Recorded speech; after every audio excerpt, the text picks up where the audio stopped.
அனைவருக்கும் வணக்கம். இன்றைக்கி நம்ம என்ன பார்க்க போகிறோம் அப்படின்னா, ஜூன் 30, 1997 அன்று நடைபெற்ற ஒரு துயர சம்பவம். எங்கேயும் நடக்கலை, நம்ம தமிழ்நாட்டில் தான் நடந்திருக்கு. என்ன சம்பவம்னு கேட்டிங்கன்னா, மேலை வளைவு படுகொலை. மதுரை மாவட்டத்தில் மேலை வளைவு அப்படிங்கிற ஊரில் நமக்கு தான் தெரியுமே, தேர்தல் சமயத்தில் ரிசர்வேஷன் பொது தொகுதி அப்படின்னு சொல்லி ரிசர்வ்டு தொகுதியில் ஒரு தலித் சமுதாயத்தை சேர்ந்தவர்கள் தான் வேட்பாளராக நிற்கணும். பொது தொகுதியில் யார் வேணாலும் நிற்கலாம் அப்படிங்கிற ஒரு அரசியல் ரூல்ஸ் இருக்குது. அந்த அடிப்படையில் ஊராட்சி மன்ற தேர்தலில் ஒரு தலித் சமுதாயத்தை சேர்ந்தவர்கள் ஊராட்சி மன்ற தேர்தலுக்கு போட்டிடுறாங்க. ஆதிக்க சாதியினர்கள் எல்லாமே அதுக்கு எதிர்ப்பு தெரிவிக்கிறாங்க, தேர்தலை புறக்கணிக்கிறாங்க. அதையும் மீறி அங்கே ஒரு தலித் சமுதாயத்தை சேர்ந்த முருகேசன் அப்படிங்கிறவர் அந்த எலெக்ஷனில் நின்று ஜெயிச்சிடுறாங்க. அவங்களுடைய எதிர்ப்பை மீறியும் இவங்க ஊராட்சி மன்ற தலைவர் ஆனதை அவங்க அதுக்கப்புறம் மக்கள் பணியில் ஈடுபடும் போது அவங்க அதை கொண்டாடும்போது அவங்க பேருந்தில் பயணம் செஞ்சுக்கிட்டு இருக்கும்போது அவரோட சேர்த்து ஒட்டுமொத்த 7 பேரையும் வெட்டி கொன்ன ஒரு கசப்பான நாள், ஒரு கசப்பான சம்பவம். மேலே வளைவு படுகொலை நடைபெற்ற தினம் ஜூன் 30. உங்களில் எத்தனை பேருக்கு தெரியும் இந்த சம்பவத்தை பற்றி? கேள்விப்பட்டிருக்கலாம், ஒரு சில பேர் கேள்விப்பட்டிருக்கலாம், இப்படி ஒரு சம்பவம் நடந்தது அப்படின்னு சொல்லி. எப்படி ஒரு துயரமான சம்பவம்னு பார்த்தீங்களா? என்னோடய மக்கள் அதாவது தலித் சமுதாயத்தை சேர்ந்த மக்களுடைய ஓட்டு உங்களுக்கு தேவை. அவங்க ஆட்சி அதிகாரத்துக்கு வரக்கூடாது. அவங்களுக்கெல்லாம் நான் ஒன்று நினைவுபடுத்த விரும்புகிறேன். திமுக ஆட்சியிலையும் தலித் அந்த சமுதாயத்தை சேர்ந்தவங்க அமைச்சராக இருந்திருக்காங்க. இப்போ நம்ம தமிழக வெற்றி கழகத்தில் ரொம்ப பெருமையோடு சொல்லுவேன், தலித் சமுதாயத்தை சேர்ந்தவங்க அமைச்சராக இருக்காங்க, எம்எல்ஏவாக இருக்காங்க.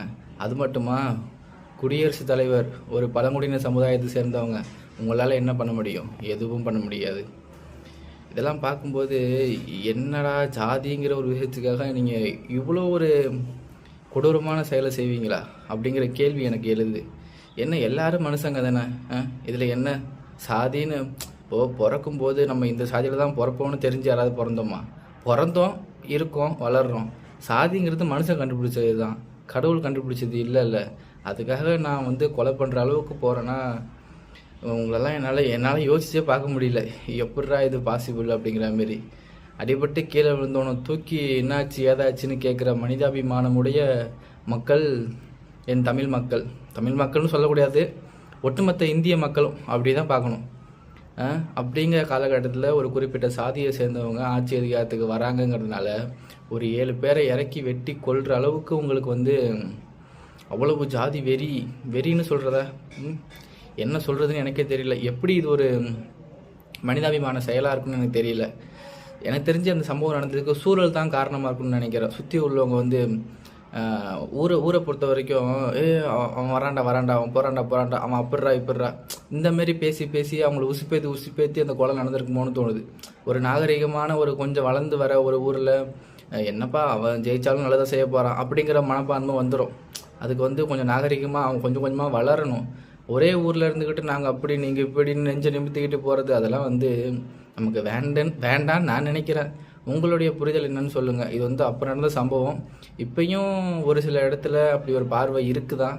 அது மாறணுங்கிறது என்னோட ஆசை. உங்களோட ஆசை என்னங்கிறத நீங்கள் சொல்லுங்கள். கொஞ்சம் கொஞ்சமாக மாறிக்கிட்டு தான் வருது நம்ம தமிழ்நாடு. ஆனால் இப்படி ஒரு சம்பவம்லாம் நடந்திருக்குன்னு நினைக்கும் போதே அப்பா என்னப்பா அப்படிங்கிற மாதிரி தான் இருக்குது. என்ன கொடுமை அப்படிங்கிற மாதிரி தான். அப்போ இவங்களை எதிர்த்து எலெக்ஷனில் நிற்க முடியாதா அப்படிங்கிற கேள்வி வருது. அதாவது உங்கள் வீட்டு வேலைக்கு நாங்கள் தேவை அப்படிங்கிற மாரி அந்த மக்களுடைய பாயிண்ட் ஆஃப் வியூலேருந்து பார்க்கும்போது உங்கள் வீட்டுக்கு வேலைக்கு நாங்கள் தேவை, உங்களுக்கு என்ன ஹெல்ப் பண்ணாலும் பண்ணுறதுக்கு நாங்கள் தேவை, ஆனால் நாங்கள் மட்டும் எலெக்ஷனில் நிற்கக்கூடாது. என்ன நாங்கள் ஆட்சி அதிகாரத்துக்கு வரக்கூடாது. இப்படியே இருந்தால் ஒரு மக்கள் எப்படி வளர முடியும்? எல்லாருக்கும் பொதுவானது தானே எலெக்ஷன், எல்லாரும் தானே ஓட்டு போடுறாங்க. 18 வயசு ஆனால் தானே போதும்னு சொல்லி எலெக்ஷன் கமிஷன் சொல்லுது. அது இல்லாமல் இந்த குறிப்பிட்ட சமூகத்தை சேர்ந்தவர்கள் மட்டும்தான் வாக்களிக்கணும், இந்த குறிப்பிட்ட சமூகத்தை சேர்ந்தவங்க தான் எலெக்ஷனில் போட்டி போடணும், அப்படி தான் ரூல்ஸ் போட்டிருக்கா? அப்படிலாம் எதுவுமே கிடையாது. 18 வயசு தாண்டிட்டா நீங்கள் எலெக்ஷனில் நிற்கலாம், ஓட்டும் போடலாம் அப்படிங்கிற ஒரு ஸ்டேட்மெண்ட் எலெக்ஷன் கமிஷன் வச்சுருக்கு. அந்த ஜாதியெல்லாம் தூக்கி ஓரமாக வச்சுட்டு மனிதாபிமான அடிப்படையில் எல்லாரையும் மதித்து சக மனுஷனாக மதித்தாவே போதும். இதுதான் என்னுடைய கருத்து. உயர்ந்தவன் தாழ்ந்தவன் அப்படிலாம் எதுவுமே வேணாம் அப்படின்னு நான் நினைக்கிறேன். எல்லாரும் ஒன்று தான். நாளைக்கு ஒரு இயற்கை பேரிடர் வந்ததுன்னா எல்லாரும் கைகோத்து தான் போராட வேண்டியதாக இருக்குது. இதுக்கு இடையில எதுக்கு இதெல்லாம் அப்படிங்கிற மாரி இருக்குது. உங்களுடைய கருத்தை என்னன்னு சொல்லுங்கள். நான் ஏதாவது தப்பாக சொல்லியிருந்தாலும் நீங்கள் தப்புன்னு சொல்லலாம். நான் அதை ஏற்றுப்பேன். நன்றி, வணக்கம். தொடர்ந்து எனக்கு சப்போர்ட் பண்ணுங்கள். இது போல் பல தகவல்களை பார்க்குறோம். தமிழ்நாட்டில் இது மட்டும் இல்லாமல் இன்னும் நிறைய சம்பவம் நடந்திருக்கு. அதெல்லாம் நான் ஒரு குறிப்பாக எடுத்து வச்சுருக்கேன். நான் உங்களுக்கு அதை சொல்கிறேன். இது போல் பல வீடியோவில் பார்ப்போம். நன்றி, வணக்கம்.